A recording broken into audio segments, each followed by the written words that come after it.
Пописот покажа дека процентот на албанско население во државата е 24,3%. Тоа е официјалниот податок базиран на резултатите за населението што живее во земјата. Со ова тврдење директорот на Заводот за статистика Апостол Симовски го оспорува балансерот на Министерството за информатичко општество, кој пресмета дека во секоја институција 1/3 од вработените треба да бидат албанци. 24,3% согласно податоците од пописот, која што е дел од категоријата купно резидентно население. Ова е категорија која што е клучна и која што ги дава состојбите во земјата.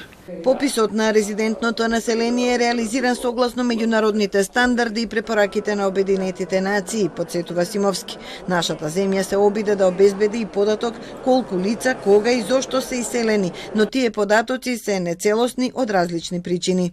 Во глава 8 од препораките на Обединетите нации стои дека земјите кои што имаат проблем со емиграција можат, ако за тоа имаат интерес, а ние имавме како голем интерес, да приберат податоци и за лицата кои што не се дел од оваа категорија, односно државјаните кои што се наоѓаат надвор државата, со тоа што не смеат да ги стават во истата категорија со резидентното население.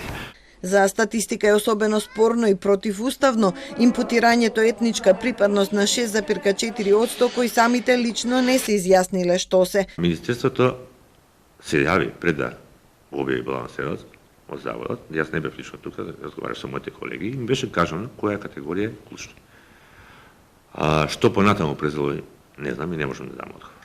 Вчера министерот Адмири Малити за Телма појасни како е правен новиот балансер. Користени се податоците за вкупното население, што е збир од бројките за резидентното население плюс диаспората плюс процент од населението кое одбило да се попише, па е евидентирано од други бази на податоци.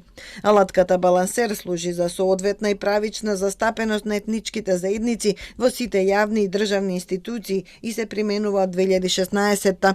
Со новите измени треба да се вработат 31,43% албанци, 4,25% турци, 2,5% роми и така натаму.